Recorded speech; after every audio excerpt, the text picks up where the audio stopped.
Baiklah, Assalamualaikum warahmatullahi wabarakatuh.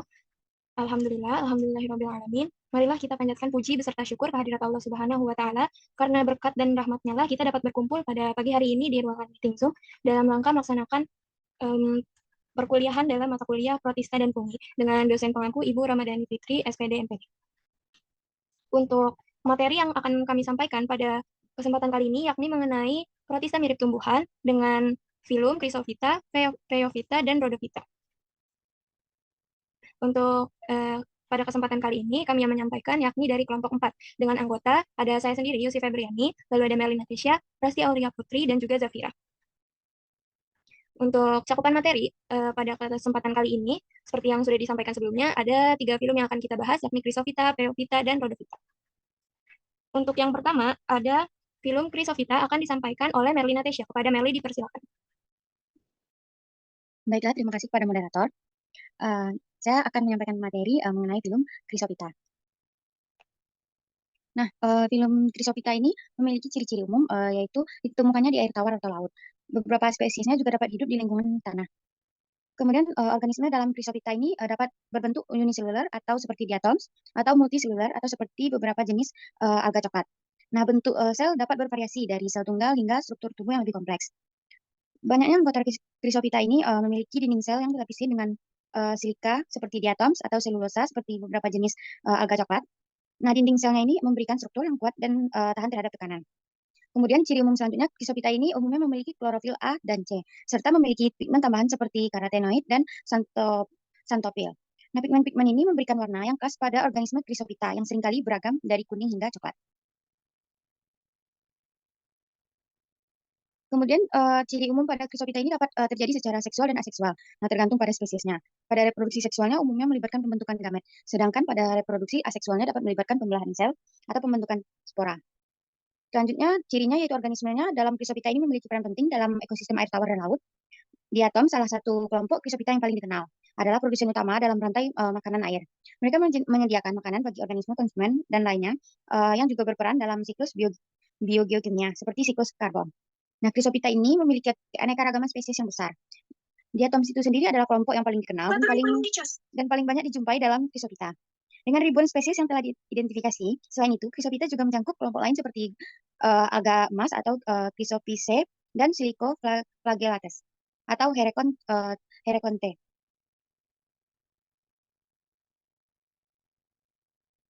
Nah, dapat kita lihat ciri umumnya pada gambar yaitu uh, pada bagian atasnya panah terdapat nukleus, kemudian pada sisi atasnya terdapat pelikel, dan pada bagian bawah itu terdapat flagella longitudinal. Teman-teman dapat melihat ciri umumnya melalui gambar yang telah ditampilkan. Ini merupakan pada Acromonas dan Sinura. Selanjutnya yaitu reproduksinya. Yang pertama yaitu reproduksi seksual.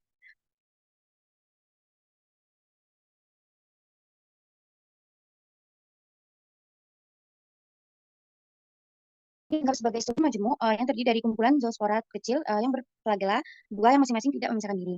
Nah, setelah zoosporanya itu dilepas, kemudian bergerak dengan flagelnya ke tempat yang baru. Setelah menetap, flagelanya itu dilepas dan berkecambah membentuk pauresia baru. Selain pembentukan zoospora, ada juga spesies Chrysipita yang bereproduksi seksualnya dengan membelah diri seperti Ochromonas. Selanjutnya, reproduksi seksualnya. Pada reproduksi seksual Chrysophyta ini dengan cara oogami, yaitu dengan membentuk oogonia atau pembentukan gamet betina, dan anteridia, yaitu pembentukan gamet jantan, pada filamen yang sama. Sel telur yang dihasilkan berukuran besar dengan satu inti yang mengandung klorofil. Nah, dari yang dihasilkan anteridia ini mempunyai flagella yang kecil. Nah, setelah terjadi pembuahan akan terbentuk ezigot, setelah dilepaskan dari induknya, zigot siap tumbuh membentuk filamen baru. Kemudian selanjutnya habitat. Yang pertama itu habitatnya pada air tawar. Banyak anggota Chrysophyta ini seperti diatoms atau Basiloryophyta dan alga emas, Chrysophyceae, hidup di air tawar seperti sungai, danau, rawa, dan kolam. Mereka dapat menjadi komponen penting dalam ekosistem air tawar. Kemudian berperan sebagai produsen utama dalam rantai makanan dan berkontribusi pada sirkulasi nutrien. Habitat yang selanjutnya yaitu di laut. Nah, Chrysophyta ini juga tersebar di lingkungan laut, termasuk di perairan laut yang dalam dan dangkal, serta di zona intertidal. Nah, diatoms ini adalah kelompok Chrysophyta yang paling banyak dijumpai di lingkungan laut, dan mereka dapat membentuk populasi besar dalam fitoplankton laut. Habitat yang ketiga yaitu lingkungan tanah. Pada beberapa jenis Chrysophyta ini, terutama di kelompok alga coklat keemasan, dapat ditemukan ditemukan di lingkungan tanah seperti lapisan tanah lembab di daerah yang lembab atau permukaan substrat yang basah. Kemudian selanjutnya perairan payau. Beberapa jenis Chrysophyta, terutama di kelompok diatoms, dapat ditemukan di perairan payau atau estuari, di mana air tawar ini bertemu dengan air laut. Mereka dapat beradaptasi dengan kondisi salinitas yang bervariasi di habitat-habitat ini. Selanjutnya, habitatnya yaitu perairan asin. Pada beberapa anggota Chrysophyta ini, terutama di beberapa jenis alga coklat, hidup di perairan yang memiliki kadar garam yang tinggi, seperti laut terbuka dan daerah pantai yang bergelombang. Selanjutnya, yaitu habitat di perairan terkait dengan es. Nanti di beberapa daerah Chrysophyta ini dapat ditemukan di perairan terkait dengan es, seperti di perairan kutub atau danau-danau yang terbentuk oleh air yang mencair dari gletser. Peranannya. Nah, peranannya yaitu pada navicula yang telah mati dan mengendap di dasar laut membentuk endapan tanah yang bermanfaat sebagai penggosok, penyekat, bahan pembuatan cat, vernis, bahan dasar industri kaca, penyaring, dan piringan hitam. Nah, pada Faurecia, cadangan makanan disimpan dalam bentuk minyak, sehingga organisme ini merupakan komponen utama dalam membentuk minyak bumi. Selanjutnya klasifikasi. Nah, Chrysophyta ini terbagi menjadi 3 kelas. Yang pertama yaitu kelas Xanthophyceae atau alga hijau kuning. Pada kelas Xanthophyceae ini atau alga hijau kuning ini, gangangnya itu banyak ditemukan hidup di air tawar, air laut, dan tanah. Kemudian susunan tubuhnya membentuk 3 bentuk, yaitu yang pertama berbentuk tunggal, contohnya Botridiopsis, kemudian berbentuk filamen, contohnya Tribonema, dan yang terakhir berbentuk tubular, contohnya yaitu Faurecia. Umumnya ganggang ini tidak mempunyai dinding sel. Kalaupun dia ada dinding sel, biasanya dia terdiri dari pektin dan silika. Nah, kelas Xanthophyceae ini juga terdiri dari 2 bagian yang saling menutupi, sama halnya pada Tribonema sp. Pada ganggang jenis Xanthophyceae ini mempunyai alat gerak berupa 2 flagella yang tidak sama panjangnya. Satu bagiannya terletak di ujung atau apikal dan daerah yang lain terletak pada bagian anteriornya. Cadangan makanannya berupa chrysolaminarin yaitu lutein. Chrysophyta yang dibagi menjadi 3 kelas itu, yang pertama Xanthophyceae ini dapat kita lihat gambarnya. Ini merupakan yang pertama Tribonema, kemudian di sebelahnya ada Botridium. Kemudian ordo yang termasuk dalam kelas Xanthophyceae ini, yang pertama ada ordo Chloramobales, ordo Eutychomatopiceae, ordo Heterogloales, kemudian ordo Miscocorales, kemudian ordo Rhizochloridalis. Kemudian yang terakhir yaitu Tribonematales. Kelas yang selanjutnya dari Chrysophyta ini yaitu kelas Chrysophyceae, atau alga coklat keemasan. Ganggang ini kebanyakan hidup di air laut atau air tawar. Susunan tubuhnya ada yang berbentuk sel tunggal, contohnya Acromonas, dan ada yang berbentuk koloni, contohnya Simura. Umumnya ganggang ini tidak mempunyai dinding sel. Bila punya dinding sel, biasanya terdiri dari lorika atau bisa juga tersusun dari lempengan silikon, atau bisa juga dari cakram kalsium karbonat. Ganggang jenis ini mempunyai alat gerak berupa flagella yang tidak sama jumlahnya. Tiap marga cadangan makanan berupa tepung laminarin. Ada beberapa spesies bentuk statosporanya bermacam-macam, yaitu yang pertama ada yang berdinding halus, berornamen, dan berduri. Ordo yang termasuk ke dalam kelas Chrysophyceae ini ada ordo Chrysophyceae, ordo Chromalinales, kemudian ordo Chromulinales, kemudian ada ordo Chrysamoebidales, ada ordo Chrysocapsales, kemudian Chrysopyrales, kemudian Dictyocales, Sinurales, Phytotamniales, kemudian Talochrysidiales. Selanjutnya kelas yang ketiga yaitu kelas Basilariopiceae atau alga diatom. Ganggang ini banyak ditemukan di air tawar, air laut, dan tanah-tanah yang lembab. Susunan tubuhnya ada yang berbentuk sel tunggal dan ada juga yang berbentuk koloni dengan membentuk tubuh simetri bilateral atau canales dan simetri radial atau sentral. Terdapat beberapa dinding sel yang disebut frustula yang tersusun dari bagian dasar yang dinamakan hipoteka dan bagian tutup dinamakan epiteka dan juga sabu atau simulon. Frustula ini tersusun oleh pektin yang dilapisi oleh silikon. Cadangan makannya berupa chrysolaminarin. Pada kelas Basilariopiceae ini mempunyai alat gerak yang berupa flagel, terdapat pada spermanya, inti selnya berhenti tunggal dan berhenti diploid. Kemudian ini juga disebut dengan kelas diatom. Tanah yang mengandung diatom berwarna kuning keemasan, contohnya Navicula sp. Nah, pada tubuh Navicula sp ini terdiri dari 2 bagian, yaitu kotak dan hipoteka yang tutup atau epiteka. Di antara bagian kotak dan tutup terdapat celah yang disebut dengan raphe. Ordo yang termasuk ke dalam kelas ini yaitu Ordo Agnatales, kemudian Ordo Bacillariales, Ordo Centrales, Ordo Cimberellales, kemudian Ordo Eunotiales, Ordo Fragilariales, kemudian Ordo Mastogloiales, Ordo Naviculales, Ordo Penales, Ordo Rhopalodiales, Ordo Surilales, dan kemudian yang terakhir Ordo Thalassiorales. Sekian materi yang dapat saya sampaikan. Saya kembalikan kepada moderator. Baiklah, untuk selanjutnya ada dari film, maaf, ini sepertinya harusnya film Peovita ya. Ada kesalahan dalam pengetikan. Untuk film Peovita akan disampaikan oleh Resti. Kepada Resti dipersilakan. Baiklah, terima kasih kepada moderator. Materi selanjutnya yaitu Peovita. Adapun ciri-ciri Peovita yaitu hidupnya malaikat pada substrat tertentu seperti batu, terumbu karang, atau benda keras lainnya. Lalu dalam kromatoporanya terkandung klorofil A, karotin, xanthofil, terutama ficosantin yang menutupi warna lainnya dan menyebabkan ganggang kelihatan warna pirang. Peovita memiliki fungsi dan peranan dalam bidang industri seperti pada fokus dapat menghasilkan asam alginat yang biasanya digunakan sebagai pengental pada produk makanan pada es krim dan sebagai bahan pembuatan produk kecantikan seperti lotion atau obat-obatan. Lalu Peovita hidup di perairan, terutama di laut dan hanya sebagai kecil yang hidup di perairan tawar. Film ini mengandung klorofil A dan C dan pigmen fukosantin atau coklat, violasantin, diadinosantin, dan beta-karotin.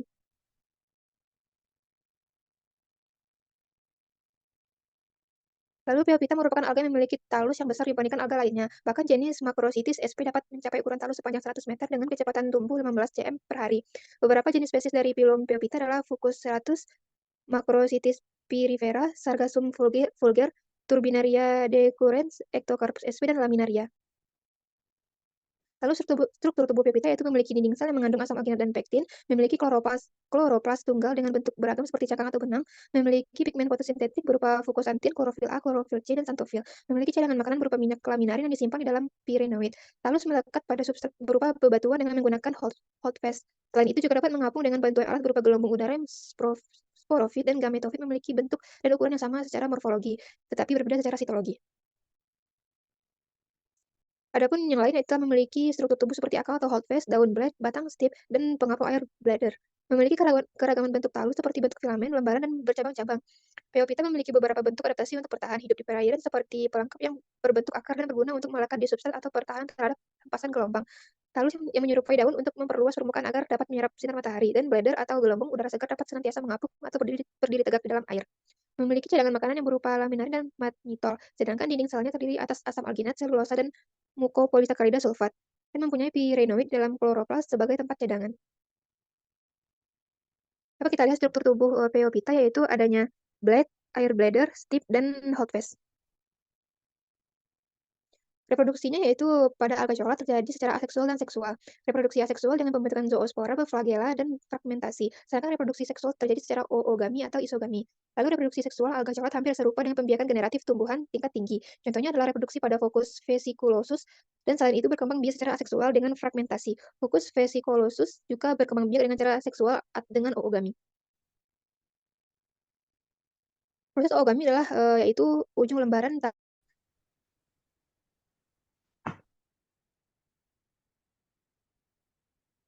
Baiklah, saya lanjutkan.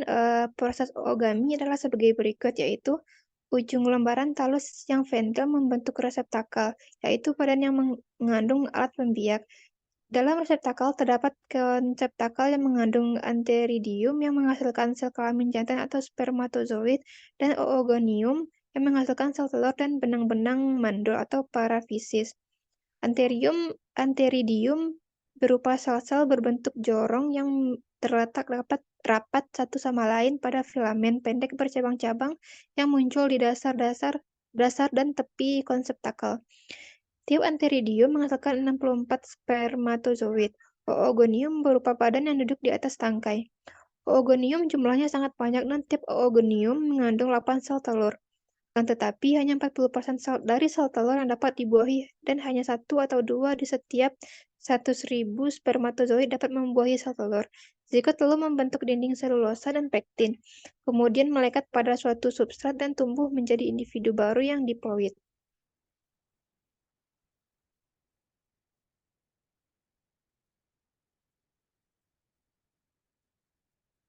Lalu habitat Phytophyta yaitu seperti ganggang lainnya. Penyebaran ganggang coklat sangat luas dari iklim tropis sampai ke zona kutub. Ganggang coklat dapat ditemukan di zona pasang surut dekat ke terumbu karang dan perairan yang lebih dalam. Alga atau ganggang coklat ini umumnya tinggal di laut. Hanya ada beberapa jenis saja yang hidup di air tawar yang agak dingin dan sedang. Terdampar di pantai melekat pada batu-batuan dengan alat pelekat semacam akar. Seperti ganggang lainnya, penyebaran ganggang coklat sangat luas dari iklim tropis sampai ke zona kutub. Ganggang coklat dapat ditemukan di zona pasang surut, dekat terumbu karang dan perairan yang lebih dalam. Alga atau ganggang coklat ini umumnya tinggal di laut, hanya ada beberapa jenis saja yang hidup di air tawar yang agak dingin dan sedang. Terdampar di pantai melekat pada batu-batuan dengan alat pelekat semacam akar. Lalu daur hidupnya yaitu eh, dalam hidupnya semua Phasophyceae kecuali bangsa Fucales menunjukkan adanya pergantian keturunan antara gametofit dan sporofit yang masing-masing hidup sebagai individu yang bebas. Pergantian keturunan tersebut bersifat isomorfik atau heteromorfik. Sebagian besar dari P- P- Pepice pertumbuhannya bersifat trikotalik. Pertumbuhan trikotalik adalah cara pertumbuhan yang dilakukan oleh sel-sel yang letaknya di bagian basal dari filamea yang terdapat pada ujung talas. Sel-sel tersebut aktif membelah.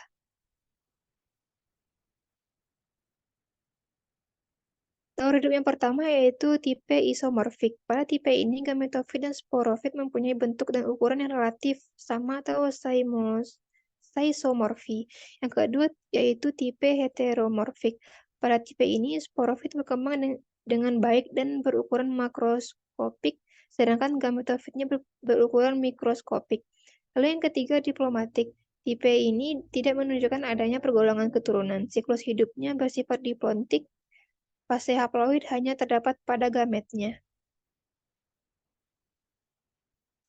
Peranannya yaitu sumber iodium dan kalium sebagai makanan ternak dan menghasilkan asam alginat yang berfungsi untuk pembuatan es krim, pembuatan cat, penyamakan kertas, penghalusan kertas, pernis, obat-obatan, dan pasta gigi.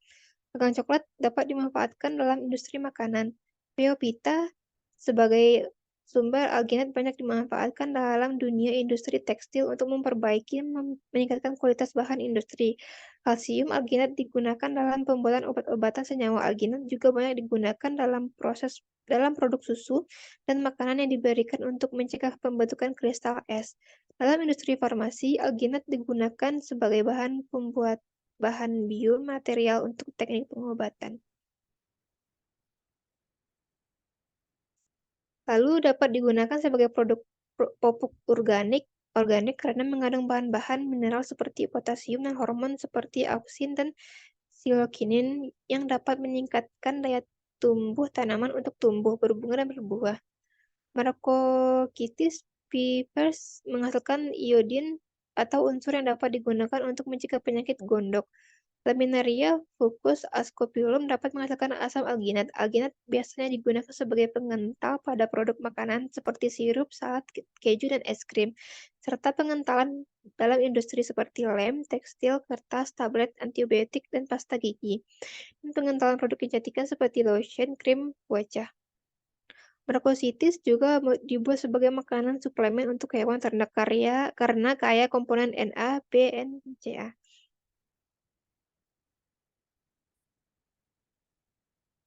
Lalu klasifikasi dari Pheophyta yaitu menurut Robenhaus tahun 1864, ganggang coklat dikelompokkan ke dalam kelas Melanophyceae, Fucophyceae, dan Pheophyceae. Yang pertama itu kelas Pheophyceae. Pheophyceae adalah kelas dari ganggang coklat yang umumnya ditemukan di perairan laut. Ganggang ini memiliki pigmen coklat seperti fucosatin yang memberi warna coklat pada tubuh mereka. Mereka memiliki struktur tubuh yang kompleks, termasuk alat reproduksi dan alat penjepit yang disebut holdfast untuk menempel pada substrat. Dapat kita lihat yaitu contoh POPC yaitu Sargassum sp, Palina sp, dan Turbinaria triquetra. Lalu kelas yang kedua yaitu Melanophyceae. Ciri khas Melanopice adalah adanya pigmen coklat, terutama fucoxanthin yang memberi warna coklat pada alga-alga ini. Struktur sel mereka juga menunjukkan karakteristik yang umumnya terlihat pada alga, seperti dinding sel yang diperkuat dengan selulosa dan kloroplast yang memiliki beberapa membran tilakoid. Alga-alga coklat dalam kelas Melanopice memiliki berbagai bentuk, termasuk uniselular dan multiselular. Beberapa di antaranya berbentuk filamen atau dapat membentuk talus yang lebih kompleks. Mereka dapat ditemukan di berbagai lingkungan perairan, mulai dari perairan dangkal hingga lautan dalam. Dapat kita lihat di gambar contoh Melanopice, yaitu Fucus vesiculosus dan Pelagophysus spora. Yang ketiga yaitu kelas Fucopiaceae. Sebenarnya Fucopiaceae adalah kelas alga coklat yang merupakan bagian dari divisi Chromophyta atau Heteroconthophyta atau Stramenopiles. Fucopiaceae seringkali digunakan secara bergantian dengan Melanopiaceae, tetapi secara taksonomi mereka mewakili entitas yang sama. Oleh karena itu, penjelasan tentang Fucopiaceae sebagian besar juga berlaku untuk Melanopiaceae. Alga coklat dalam kelas Fucopiaceae dikenal karena pigmen coklat yang dimilikinya, terutama fucoxanthin, yang memberikan warna coklat pada jaringan alga. Pigmen ini berperan dalam penyerapan energi cahaya matahari untuk fotosintesis, mirip dengan fungsi klorofil pada tumbuhan hijau. Sekian penyampaian materi dari saya kembalikan kepada moderator. Baiklah, untuk selanjutnya, film yang terakhir, Rodovita, akan disampaikan oleh Zafira. Kepada Zafira, dipersilakan.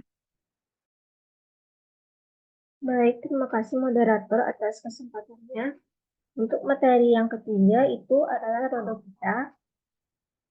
Untuk ciri-ciri umum Rodovita, yang pertama, kloroplasnya tidak punya RE luar dan tilakoid tidak bertumpuk dengan pigmen phycobiliprotein, patifluoridea dan tidak punya flagella. Yang kedua, untuk pigmen fotosintetik utama adalah klorofil A dan pigmen phycobilin, yaitu phycocyanin dan phycoerythrin yang memberikan warna merah. Lalu ciri yang ketiga itu memiliki dinding sel yang terdiri dari selulosa dan peptid. Kemudian untuk kloroplasnya biasanya berbentuk bintang dengan pirenoid sentral pada Rhodophyceae yang secara morfologis sederhana. Sedangkan pada Rhodophyceae lainnya umumnya berbentuk diskoid. Kemudian umumnya hidup di lingkungan laut, terutama perairan hangat tropis. Lalu sebagian besar memiliki struktur tubuh berupa talus yang dapat berupa filamen, lembaran atau struktur bersel tunggal.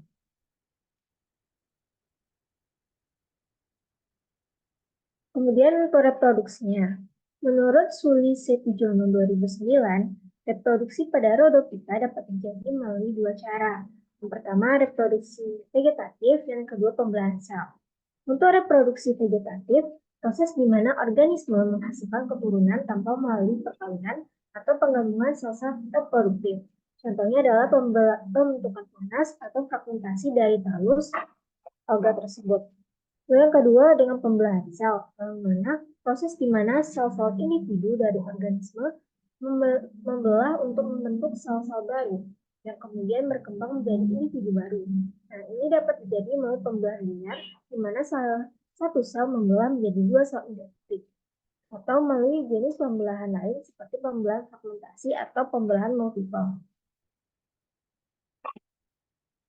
Untuk habitat dari Rhodophyta, yang pertama itu ada di perairan.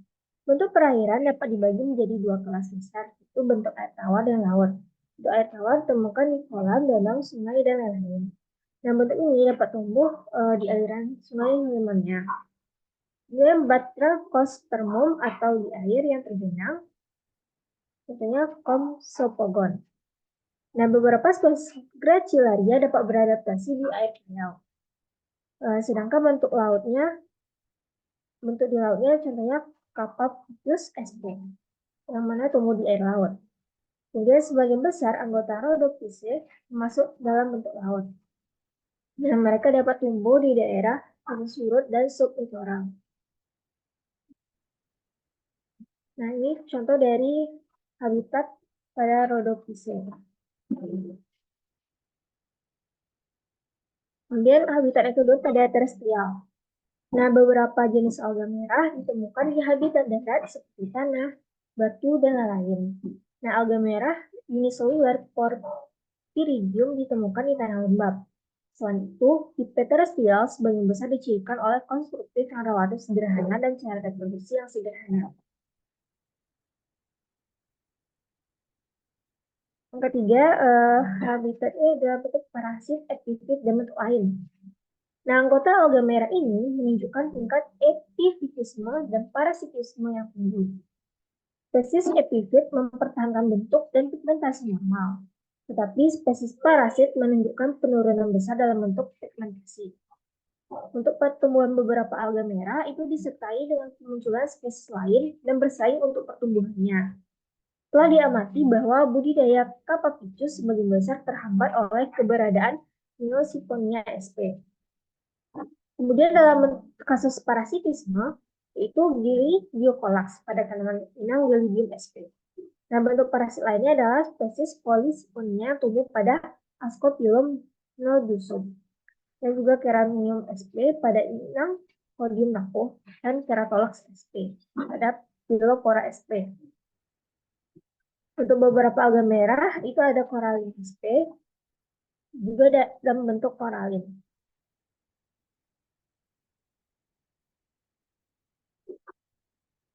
Nah, ini contoh dari parasit epifit dalam lain. Untuk daur hidup Rhodophyta ini, Rhodophyta itu memiliki daur hidup yang umumnya kompleks dan melibatkan dua fase dominan, yaitu fase gametofit dan fase sporofit. Nah, pada fase gametofit, alga merah bereproduksi secara seksual melalui pembentukan gamet. Selanjutnya, gamet menggabungkan untuk membentuk zigot yang berkembang menjadi sporofit. Nah, pada fase sporofit ini menghasilkan spora yang nantinya akan tumbuh menjadi individu gametofit baru. Kemudian dalam beberapa spesies ada juga tahap alternatif dalam daur hidup yang melibatkan produksi tetaspora, yang merupakan spora yang tumbuh langsung menjadi gametofit. Nah, ini gambaran dari daur hidup pada Rhodophyta.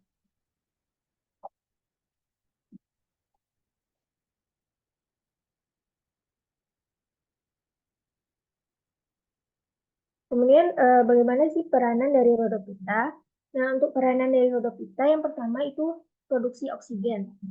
Nah, seperti alga lainnya, Rhodophyta itu juga melakukan fotosintesis menghasilkan oksigen yang sangat penting bagi kehidupan laut dan darat. Nah, kemudian itu peranan dari Rhodophyta itu manusia telah menggunakan kamera selama ribuan tahun, yang mana dikumpulkan sepanjang pantai yang digunakan sebagai makanan manusia untuk ekstraksi senyawa pembentuk gel. Kemudian beberapa gangga merah seperti Porphyra, Eucheuma, dan Gracilaria dibudidayakan. Yaitu sekitar lebih dari 60.000 hektar di laut sepanjang pantai. Jepang dihuni oleh budidaya alga merah. Nah, ribuan orang di seluruh dunia terlibat dalam budidaya rumput laut merah.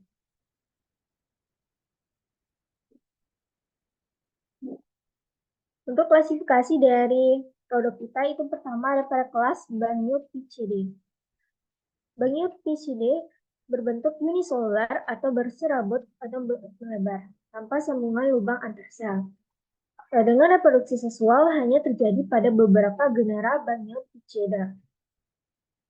Diketahui sel reproduksi wanita adalah sel talus yang tidak dimodifikasi secara struktural. Kemudian, sel pada Banyuophycidae biasanya mempunyai kromatofor tunggal dan umumnya tanpa vakuola sentral yang jelas.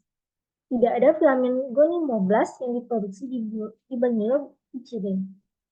Zigot membelah secara langsung untuk membentuk satu atau lebih karpospora. Nah, ini contoh dari kelas Banyuophycidae, itu Porphyra, Tenera, dan Gracilaria sp. Kemudian kedua kelas Floridiophycidae. Nah, sel-sel talus selalu dihubungkan melalui sambungan lubang suatu struktur karakteristik, dan ini mungkin bersifat primer atau sekunder. pada Floridiopticide, sel reproduksi wanita itu karpogonium mempunyai struktur yang khas. Kemudian untuk biasanya sel yang bervakuola dengan satu atau lebih kromatofor. Zigot baik secara langsung atau melalui sel tambahan menghasilkan filamen gonimoblas yang menghasilkan karposporangia, pembelahan zigot yang umumnya terjadi secara mitosis, gametofit yang hidup bebas bergantian dengan tetrasporofit yang hidup bebas. Nah, talinya sebagai besar berserabut, di mana filamen bercabang uniseriat sederhana hanya terlihat pada dua famili, yaitu Acrochaetiaceae dan Batrachospermaceae. Yang kedua pada kelas Floridiopticide. Yang A itu ordo Nemanionales. Nah, hampir semua genusnya itu memiliki kartospora, yang mana habitatnya pada area pantai yang didominasi oleh kerang dan tiram. Kemudian untuk Nemanionales ini bersifat homotarik dengan nemation multifidum. Nah, pada gametanium betinanya dinamakan karpogonium. Karpogonium ini terdapat pada ujung cabang-cabang lain daripada cabang-cabang talus yang mempunyai antheridium. Contoh dari ordo Nemanionales itu pada Nemanionaceae. Kemudian kelas Floridiopticide, yang itu ordo Gelidiales, yang mana hampir semua genus memiliki kartospora. Pada genus Gelidinium merupakan alga laut yang tersebar luas dari banyak spesies. Talusnya berbentuk silindris atau pipih, dan ada juga bercabang mirip. Talusnya membengkok dari sumbu dan menyempit bagian basal kartosporofit yang berkembang langsung dari karpogonium, yang merupakan sumber utama produksi komersial yang dikenal dengan agar. Ini adalah pada gambar samping itu Gelidium spinosum.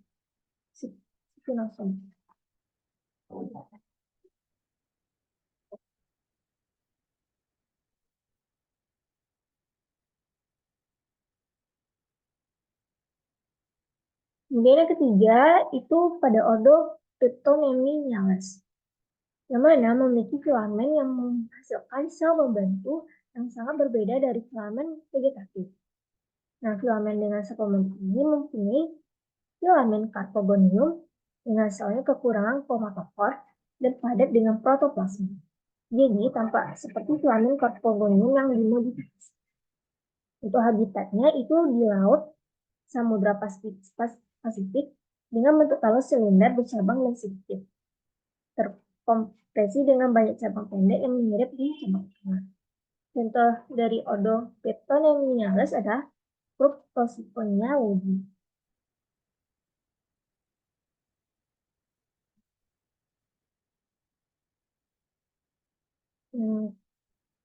Baik, sekian dari materi dari saya kembalikan kepada moderator. Baiklah, sepertinya itu materi dari kelompok kami. Untuk kemudian, setelah presentasi kami akan membuka 3 sesi diskusi. Yang pertama ada sesi kritik dan saran, lalu yang kedua ada penambahan materi, dan yang terakhir ada sesi tanya-jawab. Untuk yang pertama, kita masuk ke sesi kritik dan saran. Jika ada teman-teman yang ingin menyampaikan kritik dan sarannya kepada kelompok kami, baik itu dalam penyampaian ataupun penyajian materi, silakan untuk raise hand.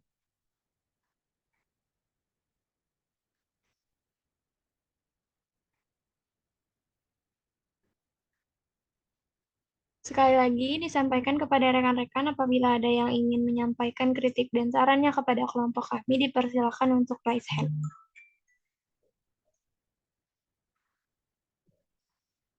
Baiklah, jika tidak ada, kita masuk ke sesi berikutnya, yakni penambahan materi. Jika ada rekan-rekan yang ingin menambahkan materi terkait materi kita hari ini mengenai film Chrysophyta, Phaeophyta, ataupun Rhodophyta, dipersilakan untuk raise hand.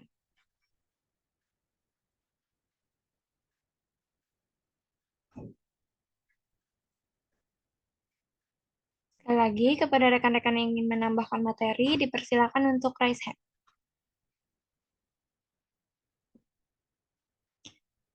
Baiklah, jika tidak ada, kita masuk ke sesi berikutnya, yakni sesi tanya-jawab. Kepada rekan-rekan yang ingin bertanya, yang memiliki pertanyaan mengenai materi yang telah disampaikan, dipersilakan untuk raise hand.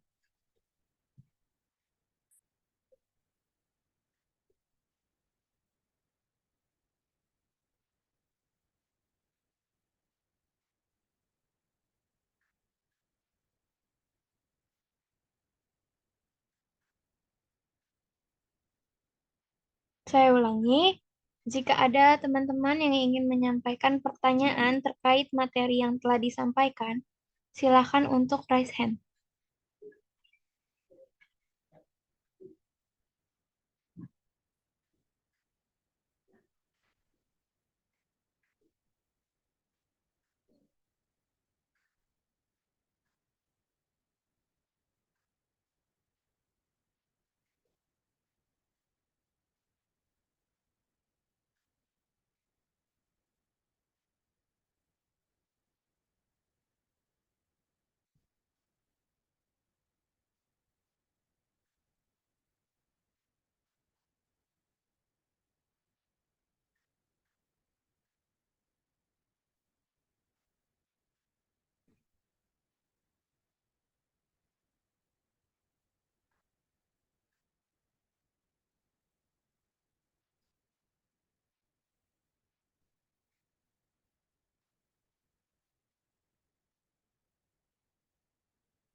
Izin bertanya, moderator.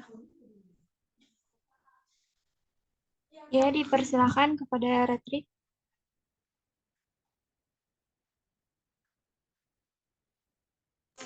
Baik, terima kasih atas kesempatannya. Sebelumnya, perkenalkan saya Retri Aulia dengan NIM 2103133. Izin bertanya mengenai Rhodophyta. Kita ketahui kan bahwa Rhodophyta itu atau alga merah kan berwarna merah ya, protista mirip tumbuhannya. Nah, pertanyaan di sini, apa pigmen yang dikandungnya sehingga membuat warna merah pada alga merah? Dan juga kita ketahui juga bahwa alga merah ini menghasilkan banyak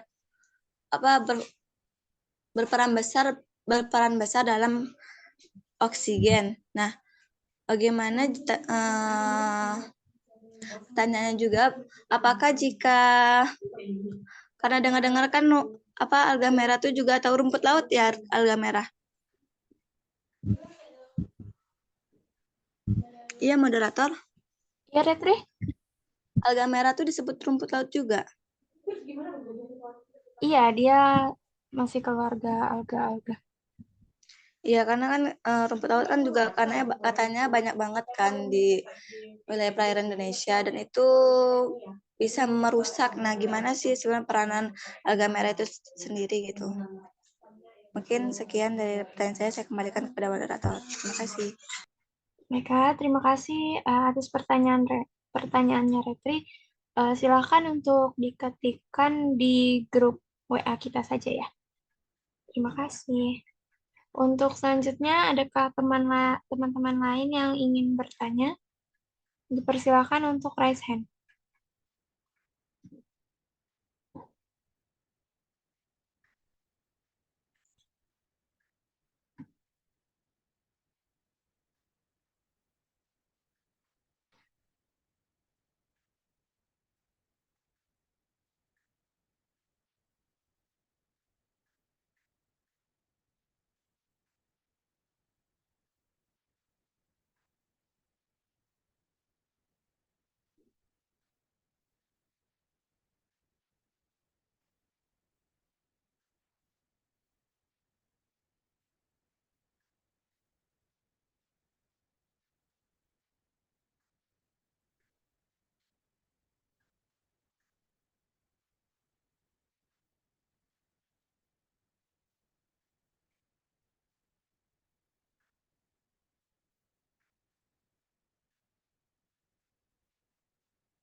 Izin bertanya moderator.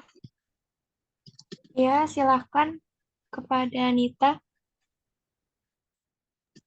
Baik, terima kasih moderator. Sebelumnya, perkenalkan nama saya Nita Anggraini dengan NIM 21031027. Di sini saya ingin menanyakan kepada kelompok penyaji, bagaimana kontribusi Rhodophyta, Phaeophyta, dan Chrysophyta dalam keseimbangan ekologi di perairan laut? Mungkin sekian pertanyaan saya kembali lanjutkan lagi kepada moderator. Baiklah, terima kasih atas pertanyaannya Nita. Dipersilakan untuk mengetikkannya kembali di grup WhatsApp. Untuk teman-teman lain, apakah ada yang ingin bertanya?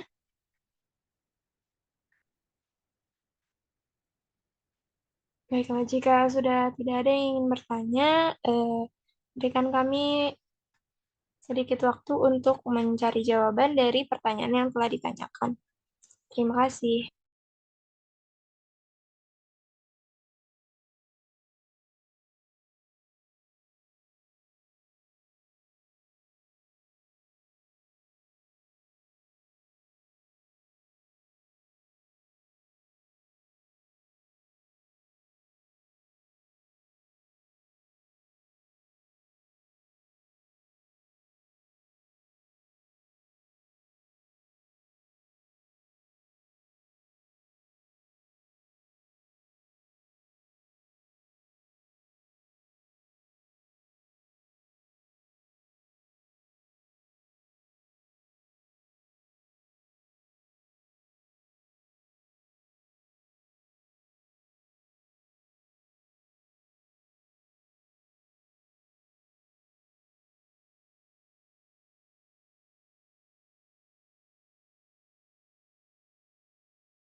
Baiklah, untuk pertanyaan dari Retri akan saya jawab. Untuk pertanyaannya tadi, diketahui bahwa alga merah memiliki pigmen warna merah. Jelaskan kandungan yang menyebabkan pigmen merah pada alga dan bagaimana cara menyeimbangkan pertumbuhan alga merah karena alga merah itu dapat menyebabkan permasalahan dalam ekosistem laut. Baiklah, untuk warna merah pada alga merah itu sendiri disebabkan oleh pigmen yang bernama phycoerythrin dan juga phycocyanin. Nah, untuk phycoerythrin sendiri merupakan pigmen aksesoris yang berperan penting sebagai pigmen pada fotosintesis rumput merah. Mereka membantu klorofil A dalam menyerap cahaya. Si phycoerythrin ini menyerap cahaya hijau yang dapat menutupi warna hijau dari klorofil dan biru dari phycocyanin. Nah, kemudian untuk phycocyaninnya itu merupakan pigmen biru yang ditemukan dalam alga merah, seperti misalnya pada spirulina sp. Phycocyanin memiliki kemampuan sebagai pewarna biru alami dan antioksidan. Tujuan utama dari phycocyanin ini untuk melindungi pigmen dari pengaruh eksternal seperti suhu, cahaya, dan juga pH dari si alga merah ini. Nah, kemudian untuk tadi yang dia menyebabkan masalah ekosistem. Nah, untuk alga merah ini sendiri setelah saya telusuri ternyata memang memiliki atau dapat berpotensi menjadi masalah terhadap suatu ekosistem jika populasinya itu berlebihan. Nah, itu disebut dengan istilah harmful alga blooms atau HABS. Masalah yang dapat disebabkan oleh dapat terjadi akibat HABS ini, misalnya kematian massal biota laut, lalu pengurangan kadar oksigen di air, perubahan warna air laut, pengaruh terhadap kesehatan manusia, karena si HABS ini dapat menyebabkan biota laut